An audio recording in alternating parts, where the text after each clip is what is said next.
എത്യോപ്യയിൽ നമ്മുടെ ആരുടെയും കണ്ണുകളിൽ പെടാതെയും ശ്രദ്ധയിൽ എല്ലാ ദിവസവും വരാതെയും ഒക്കെ ഇരിക്കുന്നു. അവിടെ ഏറ്റവും ദരിദ്രരായ ആളുകളുടെ ഇടയിൽ ശതാബ്ദി നിറവിലായിരിക്കുന്ന ഈ സമൂഹത്തിൻ്റെ സഹോദരിമാർ, നമ്മുടെ സഭയുടെ മക്കൾ, അവിടെ ദുർബലരുടെ കരങ്ങൾക്ക്, ദുർബലരുടെ മനസ്സുകൾക്ക് ബലം നൽകാൻ എത്യോപ്യയിൽ ശുശ്രൂഷിക്കുന്നു. അനുഗ്രഹീതമായ ഒരു സാക്ഷ്യവും ശുശ്രൂഷയുമാണ്.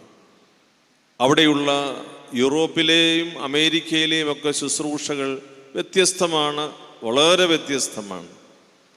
എത്യോപ്യയിലെ നമ്മുടെ സഹോദരിമാരുടെ ശുശ്രൂഷ, അടിസ്ഥാന ക്രൈസ്തവ ശുശ്രൂഷ, ഏറ്റവും ദരിദ്രമായ ജീവിതാവസ്ഥയിലുള്ളവരുടെ ഇടയിലെ സാക്ഷ്യമാണ്.